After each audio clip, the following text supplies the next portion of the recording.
Well, hello and welcome to our class from the book of Acts. I have some fellows joining me this time. Uh, Chris Zena is joining me to help with the study this time. One of our deacons, also named Chris Duke. I had a couple of guys last time who shared the same last name. I figured I'd go with a couple of guys who share the same first name this time. And then finally, one of our elders, Sam Gossett, who also happens to be my father-in-law, is joining us this time. So thank you all for helping with the class this time. Well, we are ready for Acts chapter 24, but just to give you a quick background as to how we got here, we were following Paul on his third missionary journey, and he concludes that journey by arriving in Jerusalem. But while there, some Jews from Asia recognize him and cause him, well, they start a riot, basically trying to get a hold of Paul and ultimately hoping to kill him. But because of the riot, the Roman commander in the area swoops in and rescues Paul. And after a couple of attempts to try to figure out what Paul was doing, what all the fuss was about with Paul even trying to make his case a couple of times before the Jews and before the Jewish council.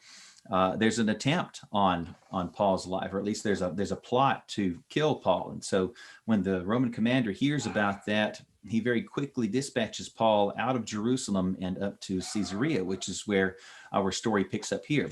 Paul is going to have an opportunity to make his defense before the fellow who is the ruler in that area, the procurator. I always want to say that wrong, but the procurator there, a fellow by the name of Felix.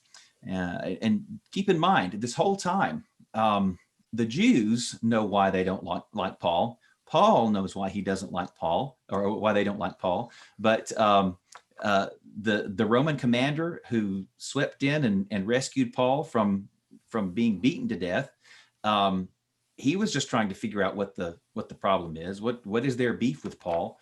We're going to see that Felix is trying to figure out what the problem is, and this whole time, the Romans who are involved are just trying to figure out what is the problem here. Why do Paul's own people have such a problem with him?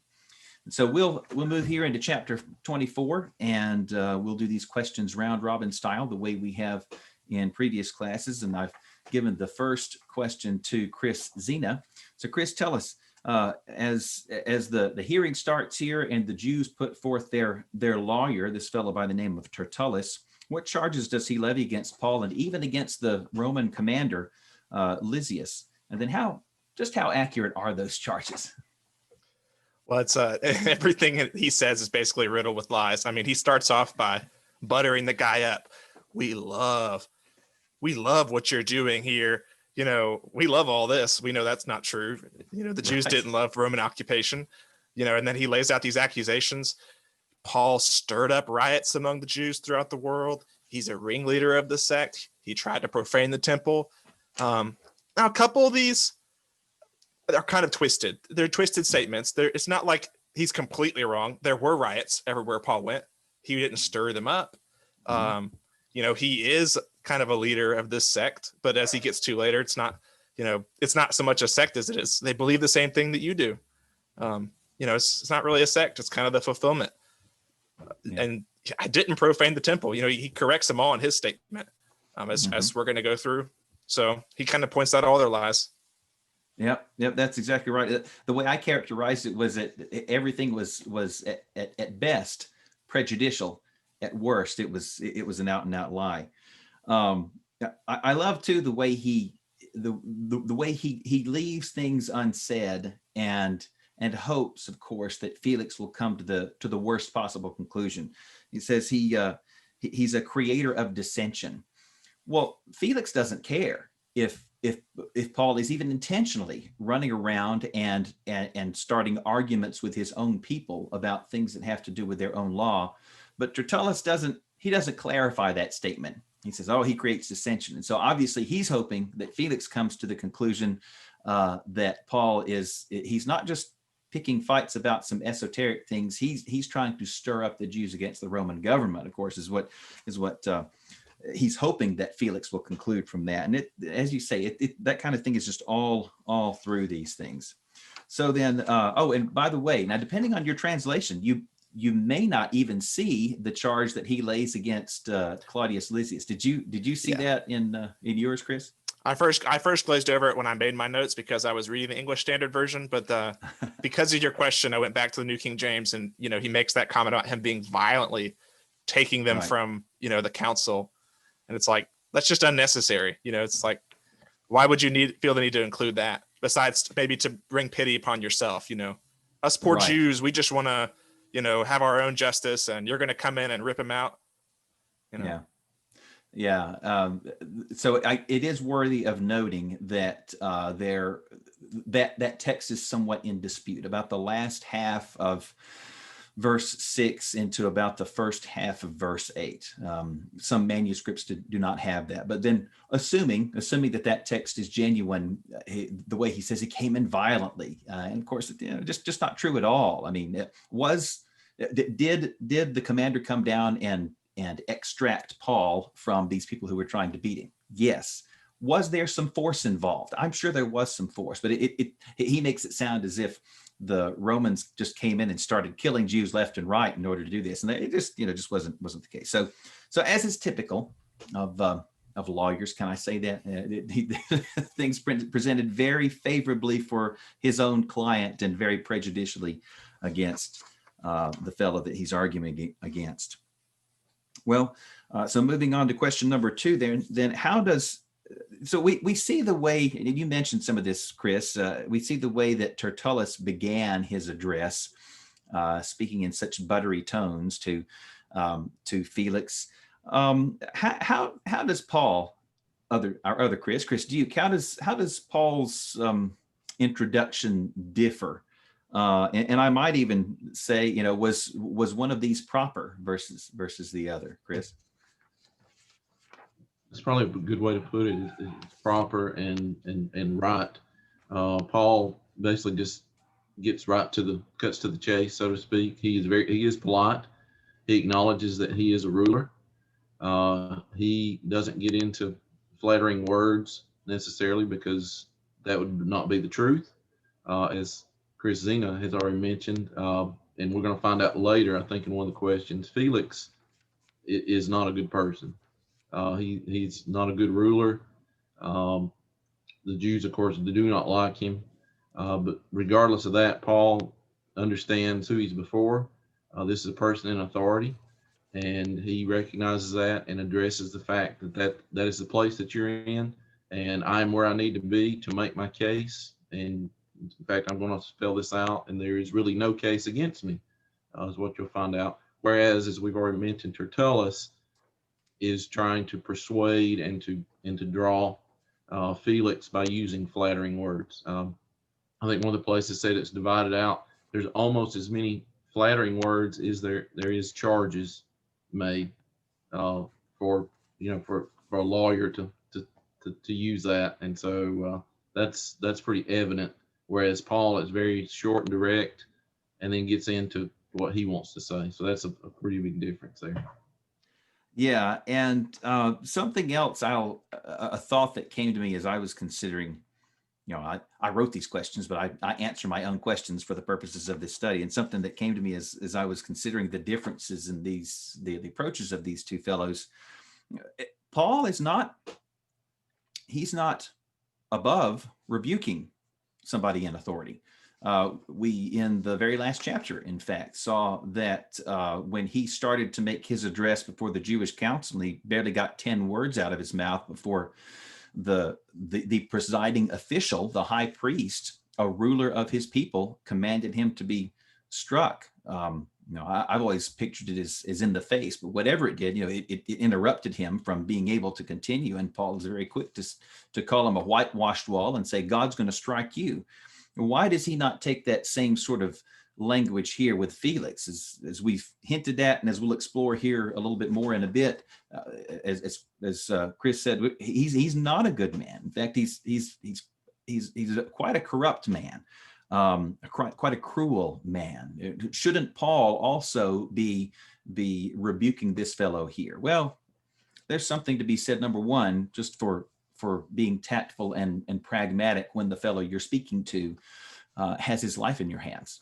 But also, the high priest had already demonstrated a hardness of heart, an unwillingness to hear what Paul had to say. And so the rebuke was due him, whereas this is the first time that Paul is having any sort of interaction with Felix. And so he's at least going to give Felix a chance. And as we should when dealing with anybody, we start out courteous and giving people the most possible benefit of the doubt, until that person gives us a reason to think otherwise. Well, as we move into question number 3 here, Paul begins to give his address, and at one point here, Sam, he says how long it's been that he was in Jerusalem. How long had it been since he arrived in Jerusalem? And I'll also go ahead and ask you, what is Paul's point here by even bringing this up? Well, in verse 11, he says that it had been no more than 12 days since I went up to Jerusalem to worship. If we go back and look at the timeline, and we'll go through that in just a moment, it's actually been longer than that since he's standing before Felix the governor. I think he's referring to here, and we can show that, that it was 12 days from the time that he was really pulled out of Jerusalem from the time he got to Jerusalem. And so he's really making the defense for, he really hasn't had the time to do all these things that he's being charged with. If we go back, we recall that, Paul had hurried to get to Jerusalem by Pentecost. And I think as we looked at it, there was question about whether or not he actually made it or not in time for Pentecost, but, it's feasible that he did. If we go back to chapter 21, we see that Paul made it to Caesarea. He stayed in the house of Philip, and he was there for several days, probably about a week, most likely. And from there, he went up to Jerusalem.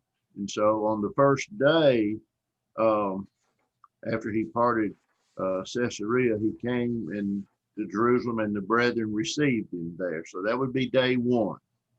On the next day, Paul went in to see James, and all the elders were there and were present. And so that's day 2 in Jerusalem. And during that meeting, Paul was encouraged to participate in a vow with 4 other Jewish men. And so on the next day, Paul takes these men into the temple and announces the expiration of the days of purification. So this is day 3. And so the days of purification, we find, are almost ended. And it seems was 7 days. And so if it was almost ended, we see that the Jews from Asia at this point come along, they see Paul, they seize him, they drag him out of the temple, they shut the doors of the temple, they begin beating him. And this is when the Roman commander comes in and rescues Paul. So if you consider that as day 6 of the vow, since it was near the end, then we're talking about, this is day 9 in Jerusalem. On the next day, the commander wanted to know, just why all this uproar, as you mentioned earlier, that the Jews have with Paul. And so he once again takes him before the council, and once again, troubles arise, and so the commander has to go in and save Paul again. And so now this is day 10. Okay. And then the next night, we're told that the Lord stood by Paul and reassured him that just as he had testified of him in Jerusalem, he would testify of him in Rome. And so this is day 11 in Jerusalem. The next day, it's revealed that there was a plot by the Jews to put Paul to death. It's discovered by Paul's nephew. he comes to Paul and tells Paul about it, and he sends him directly to the commander. And the commander listens to him, takes him aside and listens to him. And when he finds out what the Jews are plotting, he immediately goes into action and gets a regiment together to get Paul out of town. And this is day 12. And so he immediately that night, it says the third hour, and I'm assuming that's about 9 o'clock. So after dark, they head out, and he takes him to Caesarea, to the governor there, Felix. And so when we get to chapter 24, it says, now after 5 days, Ananias, the high priest, came down with the elders and their lawyer Tertullus. And so now we're at day 17. So when Paul's, is telling this story, it's got to be that he's referring to that I was 12 days in Jerusalem before I was delivered to you. Yeah. Yep. I think you're exactly right. Yeah. And that timeline, fits very, very well. And so, as you said, why does he even bother mentioning this? Well, I mean, number one, why am I asking the question? I want to highlight anything that somebody might seize on and say, well, now, wait a second, is Paul being accurate here? Did Luke make a mistake? No. There's no contradiction. We just have to go back, read carefully and add up the days. But why does Paul bother mentioning it? As you said, he wasn't there long enough to cause any real trouble. And furthermore, if Felix wanted to investigate, he talks about ascertaining the facts here. If Felix wants to investigate, there'd be precious few people that he would even have to talk to in order to confirm Paul's story. It's not as if he has to track his movements over the course of months. He could confirm Paul's story very quickly by just dispatching a few men to corroborate, or rather to confirm with any witnesses what Paul lays out here as he makes his defense.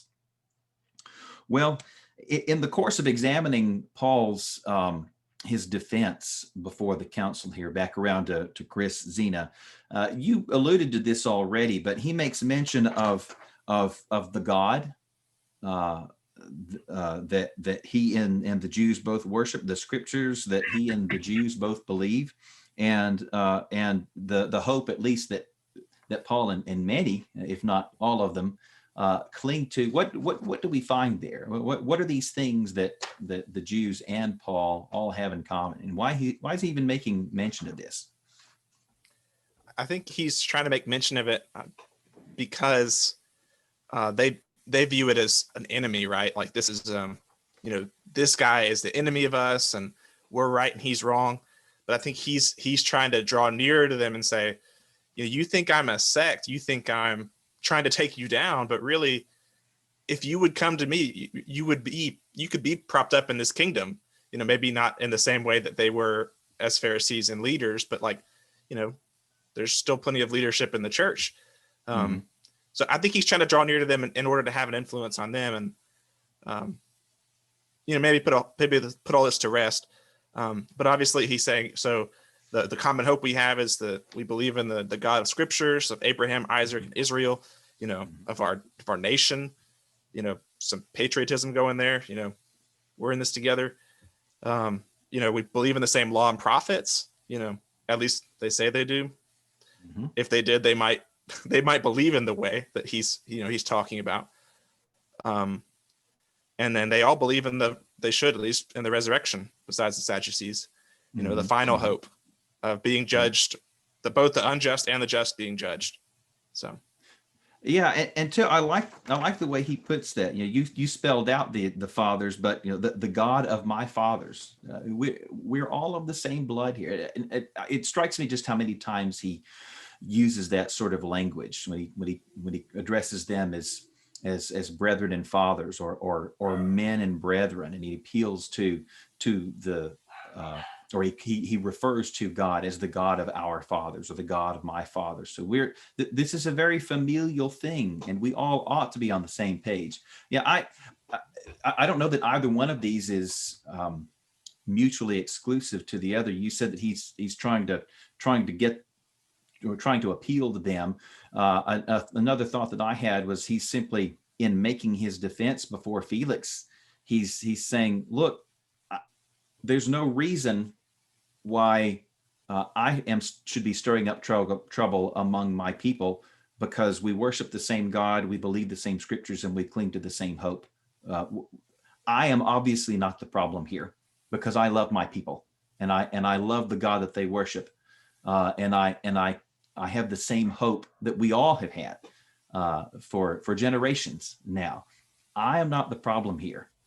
It's the people who are claiming to worship the same God as I do, and abide by the same law, and hold to the same hope, that are causing the problem with me. I'm not the one who's the problem here. But as I say, I'm not sure that either one of those is mutually exclusive. Perhaps he's trying to do both defend himself, but also say, guys, there's no reason why we should be enemies here. We should be and can be on the same page. Well, as we move into question number 5 here, so as he continues making his defense, of course, one of the charges was, we found him profaning the temple. Well, Chris Duke, where exactly was Paul, and what was he doing? What was his condition when the Jews from Asia found him in actuality? Sure. Well, he tells us that he did go to the temple. Of course, we're talking about the temple complex at that time, the Temple of Herod, which had several courtyard areas. And so, first of all, if he obviously he wasn't in the court of the Gentiles, which would be the outermost court, because if he was there wouldn't have been a problem, because everybody could go there. So at least from their accusation, that means he would have had to been in one of the inner courts, which was forbidden for Gentiles to enter into. And that is where he would have had to be in order to, I think, fulfill the vow that the men had taken. They were going to kind of finish things up, as Sam mentioned in the timeline. They were trying to get this finished up, and his condition was he was purified, he was consecrated, so he could go in to that area along with the 4 men. He had paid their expenses, and so they were fulfilling this. Along with that, as the charge had been made, he had caused an uproar and a disturbance, when in fact there was nothing going on until these men from Asia, they're actually the ones that caused the uproar and the disturbance, because they came into really an area. In fact, by doing so, they in fact became unclean and defiled themselves, because this type of action really made them unclean, because that's why they drug him back out and they closed the doors to that courtyard area, because of what was going on, that would be inappropriate to be happening in that area. So again, what had been told earlier is not exactly what had occurred, and in fact, Paul just points out, his condition. Yeah. One man's not exactly as another man's 180 degrees in the opposite direction, right? Yeah, I love that, how he calls that out explicitly.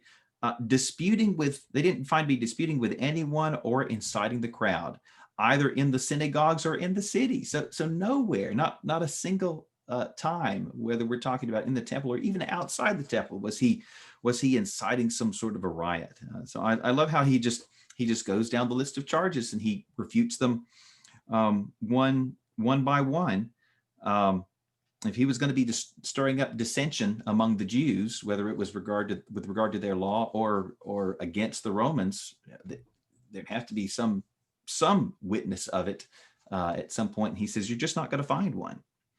Well, back to a comment that I made a couple of classes ago. I said that I had seen a program in which someone who is a so-called Bible scholar said, well, we see that Paul collected a bunch of money from these churches in Greece and in Macedonia, but it doesn't look as if he ever fulfilled his mission. In the course of Paul's defense here, do we perhaps find that no, in fact, he did fulfill his mission? Sam? Well, in verse 16, Paul makes the statement that he had always striven to have a conscience that was without offense towards God and man. And we know that as Paul journeyed and collected this money, he did so with integrity, having witnesses that traveled with him. And, we're not given, the time frame necessarily when this took place. But in verse 17, he says in his statement here to Felix that after many years, I came to bring alms and offerings to my nation. So he's referring to the fact, this is part of what I came to Jerusalem for, was to deliver alms and offerings that, had been collected. Yeah, that's the way my New King James puts it. I'm taking a look at a different translation here, the New English translation. It puts it a little more explicitly, you might say. He says, I came to bring my people gifts for the poor. One of the things that I specifically came to do was to bring relief for the poor. So even though it's kind of interesting, Luke in his account in Acts makes basically no mention of this mission that Paul had to collect relief for the Christians in Judea. We find that out in the epistles, in particular, the letters to the Corinthians and to the Romans. But here we have a little clue that Luke does include that shows us that did finally come to pass, that he did complete that mission. So Bible scholar might need to go back and read that Bible a little bit more and not rely on our own think so much. Well, as we move into question 7, there's something that Luke includes here, Chris, Zena, as he is relating the account about Felix. It says that he had a more accurate knowledge of the way. What point do you think he's trying to make by throwing that little bit in there? I think that, what he's trying to say is maybe based on the fact that Felix had a Jewish wife, that Felix was aware of the Jewish religion and maybe its practices. Maybe he's familiar with the commandments, what you should do to be a good Jew. I think this would have given him a lot of context on, who was really correct in the situation. Here's these Jewish people levying these accusations, not being very loving, none of this. He's gotten the letter from the commander and he knows what they've tried to do to him. And Paul doesn't have to offer any accusations against them. All he says is, I've done my best to live peaceably with them. I'm clearly offering this olive branch that I practice the same religion, I believe in the same God. Obviously there's nuances that are different, but he can see all this evidence of Paul trying to be a good person, Paul trying to do what he knows they believe in. And he can see that the Pharisees and these Jews, don't look like they are. So I think kind of like Pilate could pretty well tell that, Jesus wasn't the offender, and that the Jews before him might not have been practicing, maybe what they're preaching. Yeah. So I think maybe that's what Luke could be trying to bring out, is just that, Felix knew better, Yeah. I think that's exactly it. I'm glad you brought out that similarity between Paul and Jesus, because it is there here in both cases. In fact, it's strikingly similar in both cases. You have these people, the leaders of the people, in fact, who are up in arms about this guy, and I can't figure out why. There doesn't seem to be any guilt in this man, even though I've looked at him. You consider Jesus. Pilate interviews him first and says, well, there doesn't seem to be anything wrong here, but you tell me he's a Galilean? Well, okay, let me send him to Herod. Herod finds nothing wrong with him. He comes back to Pilate. Looking at him one more time, still finds nothing wrong with him. I'm gonna scourge him and release him. Well, here we've had a couple of attempts by the Roman commander back in Jerusalem to figure out what's going on, and he still doesn't know, even as he sends him off to Felix. Look, I'm not sure what this guy's guilty of. I could just tell you what I've seen here. And Felix is still, I've heard his case. There's no guilt in this fellow. It's striking how, in one sense, Paul and Jesus are in the same situation, and it's the same bunch of folks using the same playbook, and it fails both. I probably shouldn't say that it entirely failed with Jesus, but it fails to convince both men, both rulers, outright. Pilate just, well, not to put too fine a point on it, but he washes his hands of the situation. He gives in. It's not because he thought that Jesus was guilty, and I get the same impression here of Felix. He'll end up sort of giving in a manner of speaking, but he doesn't actually think that Paul's guilty. And to reference something to you, back up in verse 14, Paul says, he says that they call this a sect. He calls it this way, or the way, which they call a sect. And Luke seems to be using that same language there. So this does seem to indicate that it's not just about the Jewish religion, but even about Christianity. Felix has some awareness, and so therefore he's not fooled by the charges of these Jews. And of course, we'll find that he doesn't have a deep knowledge of it, but he has some awareness, and it's at least enough to show him, or rather enough that he is not fooled by their charges. Number 8 here. So Felix says that he's going to wait and hear what the commander has to say when he comes from Jerusalem. And in the meantime, while he holds Paul in custody, Chris Duke, what liberties does he allow Paul? Well, it would seem he gives him quite a bit of liberty. I think it goes back to the fact, just like the Roman commander found out a little late in the game that Paul was a Roman citizen. And so his citizenship again is coming into play here. If he had been just, one of the Jews that had been from Jerusalem, this would not have been afforded him. But he's given liberty to the point where he can have people basically come and go, interact with him. I'm sure bringing things, converse with him. But not only that, this liberty allows seemingly a nobody in Felix's eyes to be called before the governor and have audience with him on multiple occasions. That's kind of unheard of for that day and time, especially again, if you know, when we find out a little bit more about the background of Felix, it's a little astounding that he would call multiple times for Paul to come to him. So the other thing I put was he had the liberty to preach the gospel, and Paul took every time. I'm sure he went before Felix. We get one example here in a moment, but my guess is he preached the gospel every time to him, and so that's pretty astounding that with the background that Felix had, that he would allow Paul to do this. But the other part is, again, because of his Roman citizenship, it did afford him this unique opportunity to do so. Yeah. I think we see a lot of God's providence in this.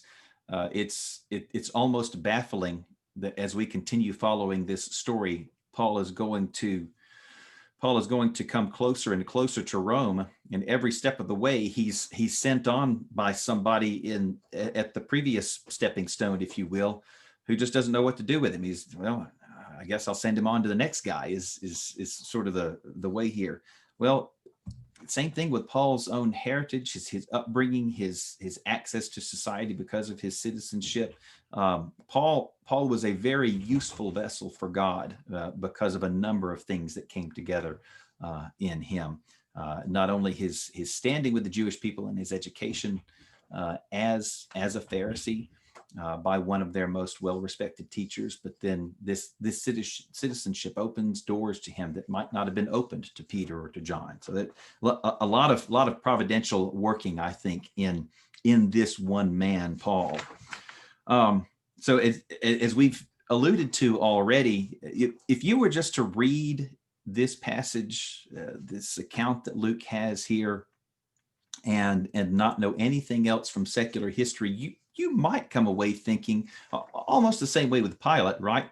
Pilate, okay, yeah, he doesn't really do the right thing in the end, but he doesn't come off as a cruel man, whereas secular history tells us, Pilate was a very cruel man. And even the Bible, Jesus talks about how, well, there were those fellows that Pilate mingled their blood with their sacrifices. So we get a glimpse of the cruelty of Pilate there. Well, Felix is the same way. Our next question here is, what are some things that we find out from secular history about both Felix and Drusilla? Just to share with you some comments from Brother Johnny Stringer's commentary, some things that he found referenced in Josephus. Felix had been a slave. He and his brother Pallas had both been slaves, but they were in the house of the current emperor's mother, Emperor Claudius, and Pallas was able. In fact, they were both able to become freedmen there. And Pallas was able to become friends with the emperor himself, so that he was able to secure this office that Felix himself held. His brother Pallas got him this appointment from the emperor back in the year, at this point in the account, is 58 AD. Well, back in 52 AD when he got this appointment. But we're probably familiar, if you've done any study of Western history, you're familiar with the Roman historian Tacitus. The way he described him was that with all cruelty and lust, he exercised the power of a king. I'm sorry, I attributed this to Stringer. This is from the Waldron book. But again, from Tacitus, with all cruelty and lust, he exercised the power of a king with the spirit of a slave. I meant to look up that proverb, but there's a proverb that Solomon has that it's something like, it's a shameful thing when a slave rules over a prince. There's just a mindset. He was not brought out, or rather brought up being taught how to rule, but then he sort of lands this job where he can exercise the authority of a king, and he does not wield it with any sort of restraint. It's even thought by some folks that Felix, the cruelty and tyranny that he was guilty of, was the thing that ended up leading to the Jewish revolt several years later. In fact, even after Felix is removed from this post here in a couple of years, according to our account here, the cruelty that he had ruled with was so terrible that it stuck in the craw of the Jews, and that led to their revolt. Even having him removed from office was not enough to make up for how bad he had been. But then Drusilla, we've talked about the Herods, right? Well, Herod Agrippa, the fellow who had killed James, Drusilla is his daughter. Now, Josephus, this is where the Josephus comments come in. He said that she was a strikingly beautiful woman, and she had already been married to one fellow. But then Felix, again, more to Felix's character, not only was he cruel, he had no respect for the sanctity of marriage. He sees this woman and thinks, well, I've got to have her. And so he uses this magician as a go-between to woo this woman and convince her to desert her own husband in order to come marry him. And one source notes that Felix had 3 wives, but it suggested that Drusilla was his second. And another source said that, well, no, actually Drusilla was the 3rd wife. I'm not sure which one is the more accurate, but clearly, whether we're talking about how he ruled, and the cruelty that he ruled with, or simply how he views marriage. This man, clearly a man of very low moral character. And as we'll see in just a minute, even Luke doesn't let him entirely off the hook, but he's definitely a much worse person than the glimpse of him that we get here in Acts, because if you had no other record, you might think, well, he's treating Paul pretty fairly and seems to be granting him a certain amount of leniency. Maybe he was an okay guy. No, he absolutely was not an okay guy. Well, as we near the end of the study here, let's pick up question number 10 here, Sam. Rather than appealing to Felix, we've hit on this too already. What does Paul discuss with Felix whenever he is brought into Felix's presence? He doesn't use those occasions to try to plead for his freedom. Rather, he discusses something else with him. And how does Felix respond to those discussions? Well, in verse 24, we see that Felix and and Drusilla, that when they came together, that, he sent for Paul. And, it's interesting that he's sending for Paul, and it's not Paul requesting to go before him. But on those occasions, he hears Paul concerning faith in Christ.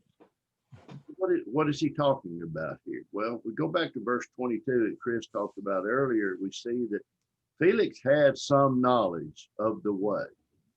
His wife was Jewish, so he had some background there. And there's been enough time here to know something about, Christianity. And so he did that. And so Paul, it's in verse 25 tells us that, he reasoned with him about righteousness, self-control, and the judgment to come. And as we look in other places where Paul writes, Galatians chapter 2 and verse 20 says, I have been crucified with Christ. It is no longer I who live, but Christ lives in me, and the life which I now live in the flesh, I live by faith in the Son of God, which is Christ, who loved me and gave himself for me. So here's kind of the gospel laid out right here, just this verse, and in chapter 3 and verse 22 of Galatians, but the scripture says, confined all under sin, that the promise by faith in Jesus Christ might be given to those who believe. And so, and in chapter 3 and verse 26, for all are sons of God through faith in Christ Jesus. So as Paul, I think, preaches the gospel to Felix, and I think he gets right to the heart of Felix' issues, his own character, because he's talking about righteousness and self-control and judgment to come, accountability. Felix needed to hear those things. And we see that, when Paul preaches this message to Felix, and I gather it's taken place on more than one occasion, it says that Felix was afraid and answered, go away for now. When I have a convenient time, I will call you. I think Paul got very close to cracking open the safe. At least he exposed Felix's sin and the fact that he's going to be held accountable for it, but he just didn't have the gumption to accept it. Yep. Yeah, and it's a sad end that we see for Felix. Unfortunately, we're going to see him recalled by Nero. So it was Claudius that appointed him to this position, but in the meantime, Claudius dies and Nero takes over, and his brother Pallas does not last long under Nero. Ends up having him executed, in fact. And so as quickly as Felix rose to some prominence, he seems to fade away. And if only he had taken Paul's words more seriously, he would not have had such a sad end. Oh, he may have been executed, but it would have been something he could have faced. Well, pardon me, I don't know that Felix was executed. His brother was executed, but whatever his end was, it was not a good day for him, because he rejected this news, this gospel, this good news that Paul had to share with him. I tell you, I don't know who the first person to say it was, but I've heard more than one preacher sum it up this way. Paul he's reasoning about righteousness and self-control with a man who had none. And as we took a quick survey of his character, it's definitely a man who was not acquainted with that sort of thing. And as you pointed out, Sam, he seems to get right there, so close, even that he, this is not Paul saying, I think he was afraid. This is inspiration from the Holy Spirit saying this man was afraid. And how, when we have a pang like that, if we are reading our Bibles, or if we are hearing a lesson from the pulpit, and we have a pang like that pang of fear, that fear is not there for no reason. Let's not be like Felix and say, well, again, a statement that is so striking. Well, come back some other time. I'll call for you some other time when it's convenient. We have a song, an invitation song, Almost Persuaded, that that uses that as part of its lyrics. So it's a very, very powerful counter example, unfortunately, here in Felix. And so let's not push that fear away, but rather embrace it, as it were, and respond willingly to the gospel. Well, finally, as we wrap up the lesson here, Paul's going to be in his custody for 2 years before Felix is finally replaced by a fellow named Porcius Festus, which we'll see a little bit more of here in the next chapter. But I said a moment ago, Luke doesn't let him off the hook entirely. We get a little bit of a glimpse into his character. What's he hoping that Paul's going to do that whole 2 years that he's there? Well, verse 26, meanwhile, he, that is Felix, also hoped that money would be given him by Paul that he might release him. So we're such strange creatures. How you'd think, how can a man send for Paul repeatedly and want to talk to him about the gospel and this faith in Jesus Christ? How can Paul even get so close that he's able to prick his heart with the things that they're talking about? And at the same time, that man is still hoping that Paul's going to bribe him. Such are human beings, unfortunately. I mean, we don't do a good job of being consistent. Not that Felix was anyway, but you would think that at the very least this would have maybe made him reconsider some of his ways. But no, that the whole time he's hoping Paul's gonna bribe him, and then maybe he can find it in his heart to say, I'm dismissing the charges. But no, that doesn't happen. He continues to be held prisoner there, even after the next fellow takes over. In fact, it says he wanted to do the Jews a favor. So just like Pilate, he's not brave enough to say this man is innocent, and I'm not going to put him to death, and neither are you. Felix is the same way. He knows that Paul's innocent, but he's not brave enough to say, and I'm dropping all these charges and I'm setting him free. So he leaves him in this state here. Even the liberties that he had, he's still in prison, right? He's not man enough to set him free. Well, that's where we will close this evening. And next time we'll pick up in Acts chapter 25, and we will see Paul before the next ruler that takes over after Felix here, and see him address Festus and Agrippa too, I think, in this next chapter as well. Or maybe Agrippa's not till the chapter after that. But anyway, we'll continue to see Paul try to make his case to the rulers that he stands before. I urge you to continue with us in these classes, especially if you've never studied the book of Acts. If you've never done so, please go back to the first class that we started back in October and catch up with us, and go all the way from chapter 1 up to, as we'll pick up on Sunday, chapter 25. And I'm sure that'll benefit in your studies, and God will bless you from those efforts. If you have any questions for us about anything we've talked about in this lesson or any of the other lessons, please feel free to contact us either through YouTube or at our church website. It's pepperroadchurch.org. You can leave us a message there. We'd be glad to get back with you. Glad to have a Bible study in person with you, or even here on an outlet like this, like Zoom. Be glad to have that contact with you, even if you're not here in the North Alabama area. Well, finally, fellows, thank you again so much for your help with these classes, and I want to bid you a good evening, and hope to see you at our next class. Goodbye.